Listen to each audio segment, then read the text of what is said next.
We went back and forth with zoning, and then all of a sudden, here we go, we got a trial date. It was dated then by the judge. Trial date was December 19th, you can see. Back and forth, nobody was listening, and so our attorney Duffy decided, this is it, so we went for a trial. Our attorney, Mr. Duffy, decides then he's going to quit on us because it's too much close in the family. I guess Mr. Yackel, Judge Yackel's, some were related. All the Duffys are related somehow. So he decides that he's going to quit on the case December 1st. He walks away from us. Right there. There's the date. Right there. Frantically, I asked Attorney Witten, asked him to help us out. Here's a letter I wrote to him. We gave him $300 to help us out the best he could. He wrote us back and told us also to write to the judge and ask for a postponement, but since we needed to find counsel and we weren't ready with our case, and this would probably be the best thing. Never heard a thing from this judge. Never heard. Asked him please. Or just signed, sent to him again. Never heard a word from him.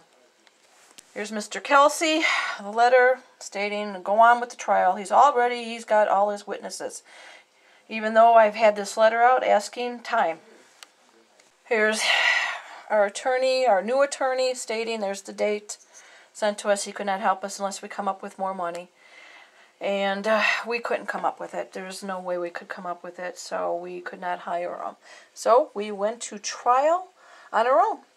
And at the trial, I requested to the judge, please give us time. We do not have an attorney.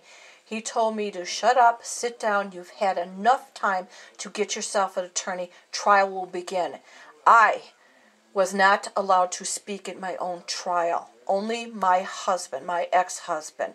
He was the one served. He was on the trial papers. He was the only one allowed to speak. He knew nothing of it. We were on the verge of separating. He had a girlfriend up in Superior. He did not care. He just returned from Superior.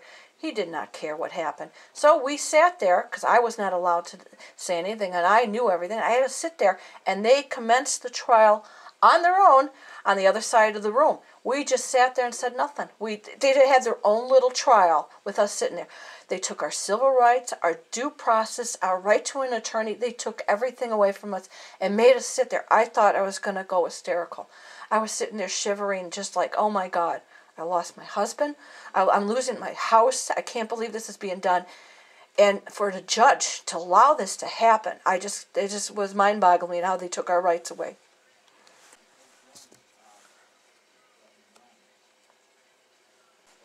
So, they had their trial, and here's what happened, and here's him saying if we object to what was proposed in the trial, the falsifying the land use permit was thrown out because zoning filled it out. We didn't even have to try to fight that one. That was thrown out because zoning had filled it out, so the judge threw that one out, but he did say we went against the conditions. We were found guilty against the conditions of our variance. Meanwhile, remember, we were not even allowed to speak.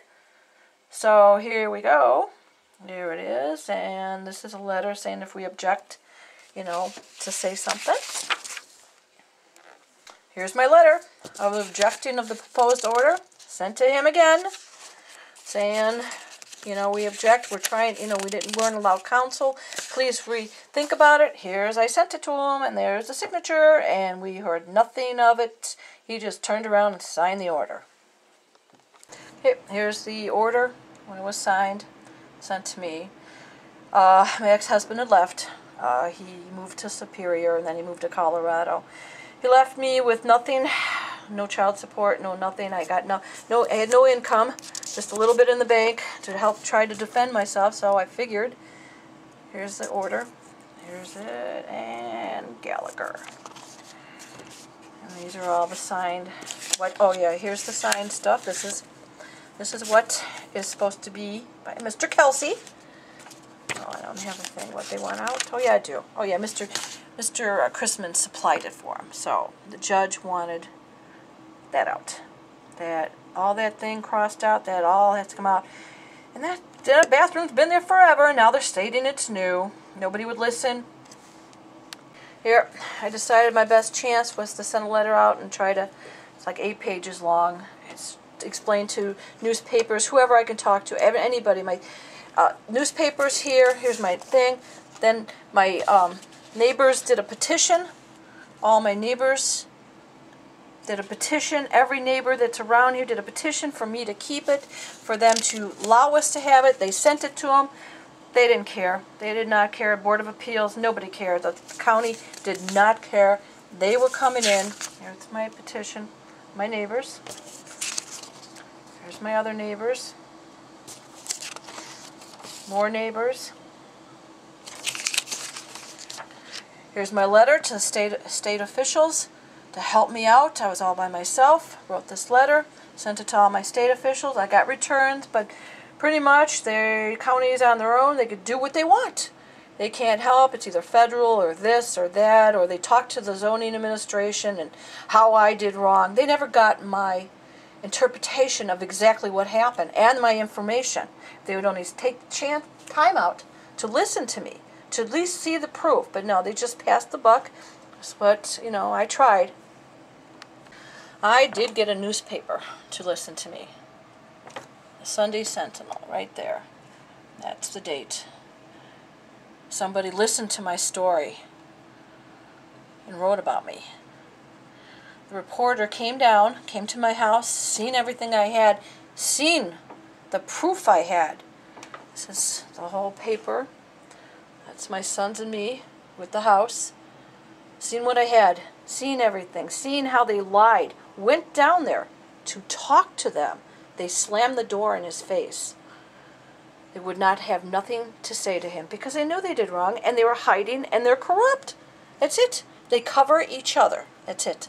So that's I was in that newspaper. I've been in the newspaper, it has to be 10 times now in Sawyer County. They always get it wrong. They never get it right. I'm tired of going down there and trying to explain to him. The last one last year is that I built on top of a garage. I don't know where he got it. I built on top of a garage.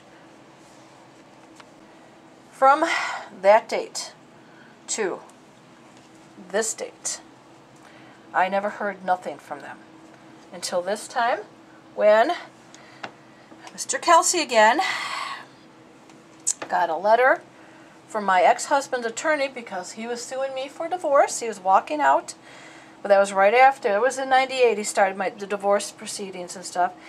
Got a letter here, and that he does not, my ex-husband does not object to selling. Okay, this is a copy of the letter of my ex-husband's attorney, I guess, that sent it to Mr. Kelsey, or Mr. Kelsey sent it to my husband's attorney, stating that that they want the property, and let's see, what was it? Copy was sent, and since Mrs. Reed's passed, cooperating anyway, it seems difficult. She's very difficult. Yeah, they're trying to take my house away. They're deciding, my ex-husband, Mr. Kelsey, are deciding to sell my house. No, it's been my house since '67. I inherited the place. I had to pay half to my sister, but I bought the place. This has been my house, not my husband's house, not anybody else's house, but my home and my children. And they're trying to throw me out. Mr. Kelsey found a new way of getting rid of me. Here's a letter I got from town of Bass Lake. And I thought it was quite interesting, because right here it's stating zoning has a lot of inconsistencies, and lots of times they do things wrong, and they were going to put a stop to them. This is the letter I have, and anybody has any problems with them, to please inform them to them and let them know the problem that you have. Well, I did. I wrote them a letter right there, and nobody returned my anything. They completely ignored me again, my township. And I have it certified. I just don't exactly know, but I sent it to them.